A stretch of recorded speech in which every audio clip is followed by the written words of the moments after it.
Hai, Assalamualaikum dan selamat datang ke NJ TV. Hari ni saya nak masak ayam masak kicap yang semestinya mudah dan sedap. Jom kita tengok bahan-bahan dan cara membuatnya. Jom kita masak.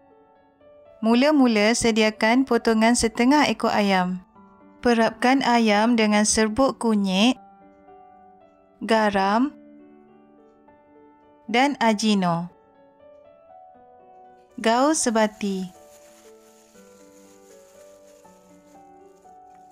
Seterusnya, dalam kuali panaskan minyak masak dan goreng semua ayam dengan api besar supaya ayam garing di luar dan masih lembut di dalam. Bila dimasak dengan kuah nanti, ayam tak mudah hancur.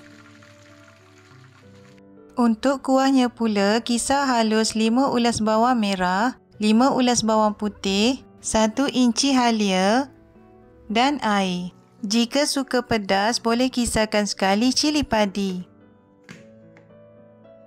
Dengan menggunakan minyak goreng ayam tadi, tumiskan 2 helai daun pandan, semua bahan-bahan kisar tadi,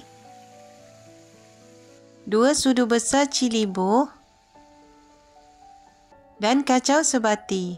Tumis semua bahan-bahan ni sehingga betul-betul garing. Seterusnya, masukkan 7 sudu besar kicap manis, 7 sudu besar kicap masin, asam jawa dan sedikit air. Kacau sebati. Masukkan semua ayam goreng tadi bersama-sama dengan sedikit air dan kacau sebati. Renihkan ayam seketika bersama kuah. Seterusnya, masukkan garam dan gula secukup rasa.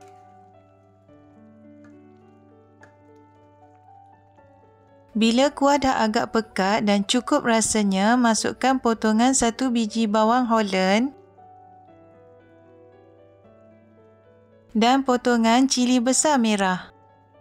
Kacau sebati.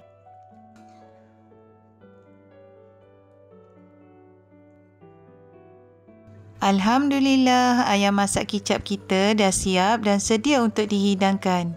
Jangan lupa mencuba dan kita jumpa lagi di video-video saya yang lain. Assalamualaikum dan bye-bye.